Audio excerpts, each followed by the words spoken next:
இங்க ஒருத்தரை மட்டும் நிலால விட்டுட்டு அவசரமா எல்லாரும் பூமிக்கு கிளம்பிடுறாங்க. அது தெரியாம இவர் பாட்டு கேட்டுட்டு இருக்காரு. இப்ப விண்ட வழியா ராக்கெட் கிளம்புறத பார்த்ததும் ஷாக் ஆயிடுறாரு.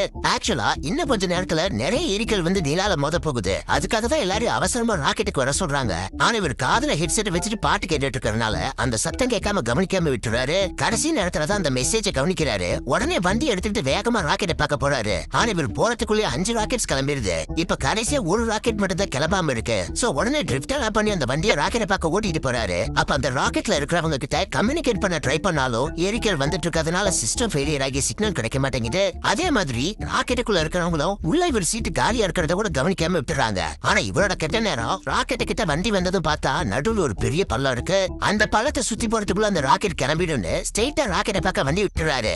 அதுல ரொம்ப தூரம் பார்க்க முடியாம பள்ளத்துக்குள்ளே விழுந்துடுறாரு. அப்பயும் விடாம கஷ்டப்பட்டு மேல வந்து பார்த்தா அதுக்குள்ள அந்த ராக்கெட்டும் கிளம்பிடுது. இப்ப ராக்கெட் கிளம்பின அடுத்த செகண்டே எரிக்கல் வந்து விழுந்து அந்த இடமே சேதாரமாயிடுது. அப்பதான் எல்லாருமே எதுக்காக இவ்வளவு அவசரமா கிளம்புனாங்கன்னு தெரிஞ்சுக்கிறாரு. சோ இவர் எப்படி தப்பிக்கலான்னு சுத்தி பார்க்கும்போது ஒரு எரிக்கல் விழுந்த இடத்துல மட்டும் குழி தெரியுது. சோ ஏற்கனவே கல்லு விழுந்த இடத்துல மறுபடியும் கல்லு விழாதுன்னு இவராவே நினைச்சுக்கிட்டு அதுக்குள்ள ஒளிஞ்சுக்கலான்னு பக்கத்துல போறாரு. பார்த்தா அதே இடத்துல அதை விட பெரிய கல்லா விழுந்து தெரிச்சு போய் கீழே விழுந்துடுறாரு.